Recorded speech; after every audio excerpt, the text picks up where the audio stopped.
Hello and welcome back. So जैसा कि last class हमने पॉलिटी स्टार्ट किया था। अब पॉलिटी में हमने देखा कि आर्टिकल 52 टू 78 ये क्या बात करता है? ये बात करता है यूनियन एग्जीक्यूटिव का। यूनियन एग्जीक्यूटिव में कौन कौन से लोग आते हैं एक एक करके। सबसे पहले प्रेसिडेंट, फिर वाइस प्रेसिडेंट, इसके बाद prime minister,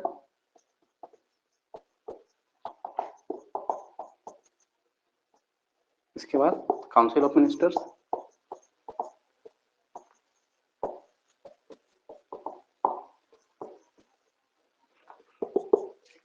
and attorney general of India.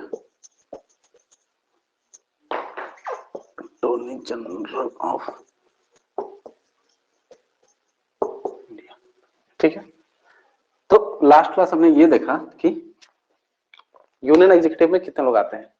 President, vice president, prime minister, council of ministers and attorney general of India. So यहाँ पे जो डाउटफुल चीज होगा वो होगा अटॉर्नी जनरल ऑफ इंडिया, ठीक है। ये क्वेश्चन ध्यान रखने का बात है कि ये चारों लोग तो होते ही हैं एग्जीक्यूटिव में, but attorney general of India को भी यूनियन एग्जीक्यूटिव का पार्ट बनाएगा, ठीक है। अब यहाँ पे हमने देखा कि स्टार्ट किया था हमने प्रेसिडेंट से, यहां स्टार्ट किया था।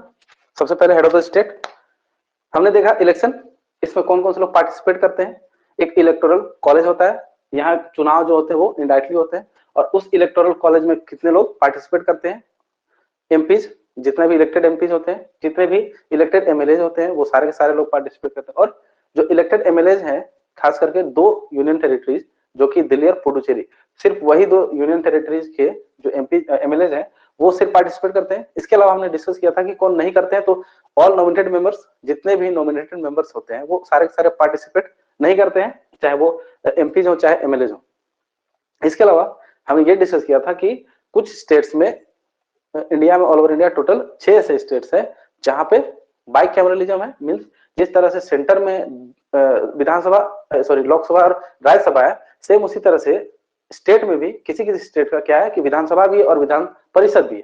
तो जहां जहां विधान परिषद है उनका चाहे इलेक्टेड मेंबर्स हो चाहे उनका नॉमिनेटेड मेंबर्स हो, दोनों ही केस में दोनों ही दोनों पार्टिसिपेट नहीं करेंगे, ठीक है। यहां तक क्लियर है? यानी कि लेजिस्लेटिव काउंसिल के मेंबर्स पार्टिसिपेट नहीं करते प्रेसिडेंट के चुनाव में। अब यहां पे हमने देखा इसके अलावा कि जो प्रेसिडेंट है उनका चुनाव एक खास सिस्टम के द्वारा होता है। तो जैसे कि हमने देखा है कि इंडिया में एक सिस्टम चलता है जिसे कहते हैं हम लोग फर्स्ट पास्ट दी पोस्ट सिस्टम। ये सिस्टम क्या कहता है? फर्स्ट पास्ट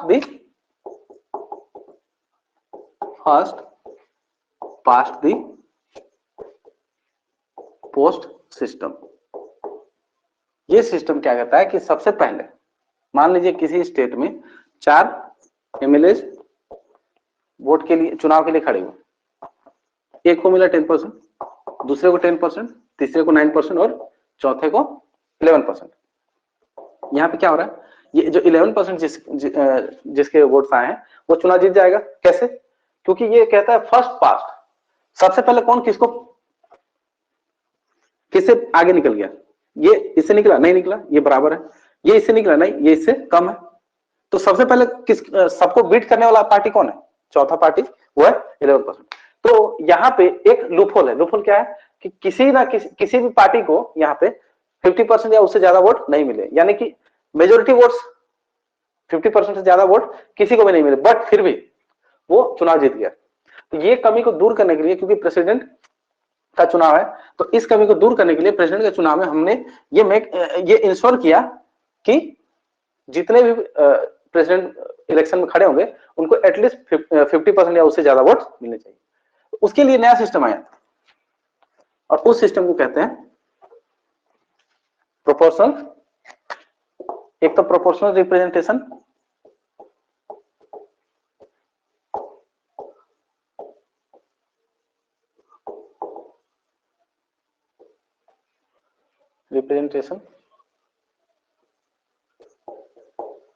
और सिंगल ट्रांसफरेबल वोटिंग सिस्टम। तो ये क्या कहता है, ये पूरा नाम क्या है, single proportional representation and single transferable voting system. पहले इसके बारे में समझते हैं कि प्रोपोर्शनल रिप्रेजेंटेशन होता क्या है। प्रोपोर्शनल रिप्रेजेंटेशन के हिसाब से ये बोलता है कि जितने भी देश में लोग हैं वो तो डायरेक्टली इलेक्शन में खड़े वोटिंग में जा नहीं रहे प्रेसिडेंट का इलेक्शन में, तो क्यों ना कोई ऐसा सिस्टम, कोई ऐसा मैथमेटिकल कैलकुलेशन किया जाए जिससे कि जितने भी लोग हैं सबको रिप्रेजेंट कौन करे, उनका एमएलए या एमपी, क्योंकि अल्टीमेटली जो एमएलए होते हैं वो रिप्रेजेंट करते हैं अपने कॉन्स्टिट्यूएंट, जो उनका एरिया आता है उनको, और जो एमपी होते हैं वो सेंटर में सारे के सारे एमएलए को। तो प्रोपोर्शन में, इक्वल प्रोपोर्शन में इसको डिवाइड करने के लिए एक फॉर्मूला लगाया गया कि total population divided by total elected MLA, total population of the state, हाँ ऑफ द स्टेट। ठीक है, तो क्या होगा यहां पे कि ये लोग, अगर यहां पे सपोज 100 करोड़ टोटल पॉपुलेशन था किसी स्टेट का और टोटल इलेक्टेड एमएलए 10 है, तो यहां पे हर एक एमएलए कितने लोगों को रिप्रेजेंट करता है, टोटल 10 करोड़ लोगों को। Total population of the state of India, ये ज्यादा बेटर होगा। ठीक है, तो इंडिया में जितने भी स्टेट है वो सारे के सारे स्टेट्स का पॉपुलेशन यानी कि total population of the country, और उनको total elected MLA of the country से डिवाइड कर देंगे, और उसे डिवाइड करने के बाद एक नंबर आएगा, उस नंबर को अब क्या करेंगे, एमपीज के साथ प्रोपोर्शनेट कर देंगे। कैसे? अच्छा, इस नंबर को, क्योंकि ये नंबर क्या आएगा, ये नंबर थोड़ा बड़ा आएगा, तो इस नंबर को 1000 टाइम्स हम लोग डिवाइड कर देते हैं। ठीक है, अब क्या हुआ कि ये जो नंबर आया टोटल, ये वैल्यू ऑफ एमएलए वोट आ गया। अब इसको हम लोग टोटल नंबर ऑफ इलेक्टेड जो एमपीज हैं उनके साथ प्रोपोर्शनेट करते हैं, डिवाइड करते हैं, तो इससे एक नंबर आएगा। याद क्लियर है? तो अब टोटल चीज क्या पता चला, इससे ये पता चला कि टोटल काउंट, जो total value of MPs vote जो है वो इस फॉर्मूला से आ गया। अब जितने भी एमपीज होंगे उनका एक वैल्यू होगा, सपोज ये वैल्यू 708 के आसपास आता है। ठीक है, तो सपोज एक एमपी का वोट का वैल्यू कितना हो गया, 708। अब एक एक एमपी जाएंगे और वोट करेंगे। अब वोटिंग सिस्टम कैसे चलता है थोड़ा सा वहां पे देखते हैं कि यहाँ पे ये हो गया प्रोपोर्शनल रिप्रेजेंटेशन का बात, कि ये थोड़ा सा मैथ्स है, इसमें कोई हार्ड एंड फास्ट रूल नहीं है। अब इसमें क्या है कि रिप्रेजेंटेशन तो मिल गया सबको, अब हमें देखना है कि सिंगल ट्रांसफर वोटिंग सिस्टम ये कैसे काम करता है। सेकंड नंबर इसमें आते हैं। नेक्स्ट, ये सिस्टम काम कैसे करता है।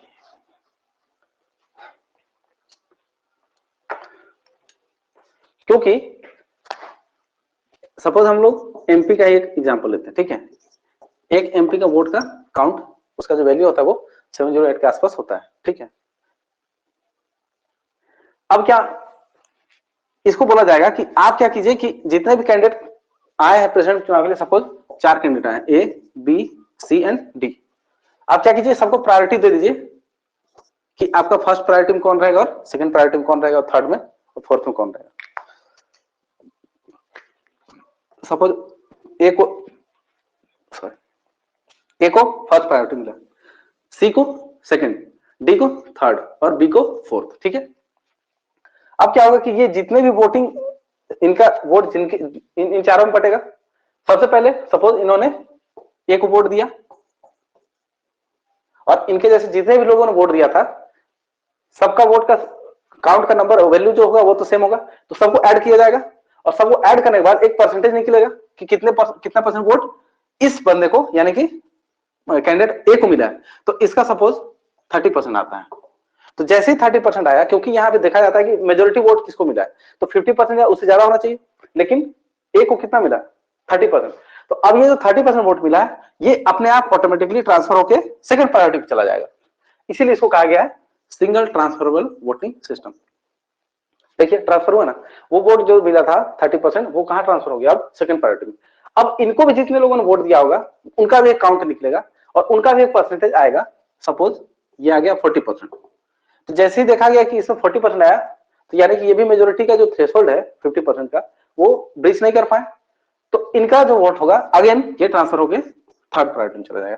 और ये प्रोसेस चलता जाएगा जब तक सपोज इनको 50% या उससे ज्यादा 51% वोट मिल गया, तो जैसे ही थर्ड को मिला यानी कि डी को मिला 50% से ज्यादा वोट, अब ये चुनाव क्या होगा, जीत गए, नए प्रेसिडेंट बन गए।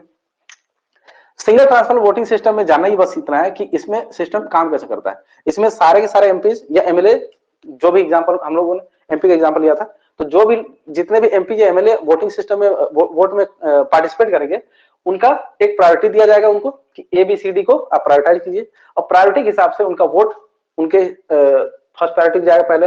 अगर फर्स्ट प्रायोरिटी में 50% या 50% ज्यादा का वोटिंग उनको मिल गया तो फिर वो चुनाव जीत जाएंगे, लेकिन अगर उनको नहीं मिला तो फिर वो ट्रांसफर होके सेकंड प्रायोरिटी में जाएगा, सेकंड प्रायोरिटी वाला ट्रांसफर होके थर्ड। ठीक है, ऐसे चलता रहेगा।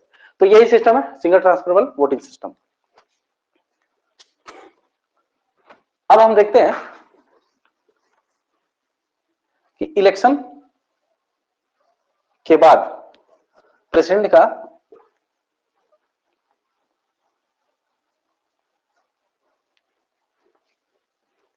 इंपीचमेंट कैसे होता है।